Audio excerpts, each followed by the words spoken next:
the altitude of a right triangle. Altitude is nothing but height. तो altitude हमको 7 centimetre less than its base. Altitude and base are the sides containing 90 degree. तो altitude को बताया 7 centimetre less than its base और hypotenuse कितना दिया हुआ है 13 centimetre. If the hypotenuse is 13 centimetre, find other two sides, that is the altitude and the base हमको find out करने बोल रहा है, जैसे कि हम डायग्राम में देख सकते हैं. तो altitude and base are the sides containing 90 degree. That is angle ABC is equal to 90 degree. जो साइड राइट एंगल कंटेन कर रहे हैं उसको x बोल देते हैं और सेकंड को हम y बोल देते हैं रिस्पेक्टिवली. तो अगर एल्टीट्यूड को x कहा है और बेस को हमने y कहा है तो according to the first condition क्या है altitude 7 centimetre less than base. तो x is equal to y minus 7 हमारा इक्वेशन 1 बन जाएगा. अब सेकंड कंडीशन के हिसाब से हाइपोटेनियस 13 सेंटीमीटर ऑलरेडी दिया हुआ है तो हम पाइथागोरस थ्योरम इसमें लगा देंगे. That is hypotenuse square is equal to side 1 square plus side 2 square. तो साइड 1 हमारा एल्टीट्यूड हो गया, साइड 2 हमारा बेस हो गया. तो 13 स्क्वायर इज इक्वल टू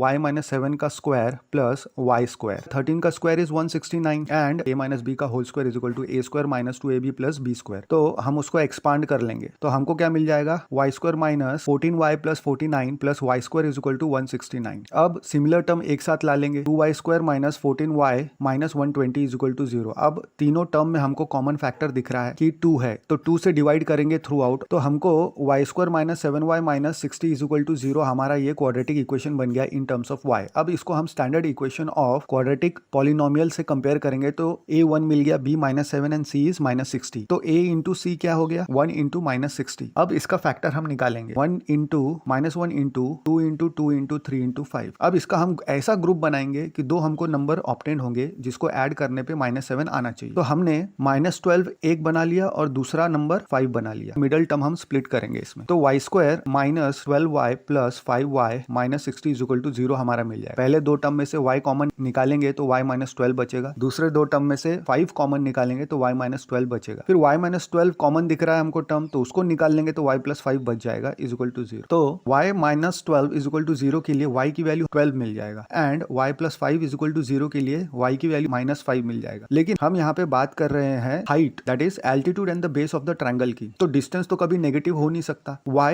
12 लेंगे लेकिन y हमारा क्या था y तो हमारा बेस था तो बेस हमको क्या मिल गया 12 मिल गया. तो हाइपोटेनियस हमारा क्या हो गया था 13 सेंटीमीटर हमको हाइपोटेनियस दिया हुआ था. y इज इक्वल टू 12 मिल गया. तो इसकी वैल्यू अगर हम पुट करेंगे प्रीवियस इक्वेशन में कोई भी तो उसको आंसर हमको मिल जाएगा. तो जो दूसरा साइड है उसको हम ऑब्टेन करेंगे. हमको उसको ऑब्टेन करने के लिए x is equal to y minus 7 में जब हम वैल्यू पुट करेंगे तो हमको क्या मिल जाएगा x is equal to 12 minus 7 is equal to 5 centimetre.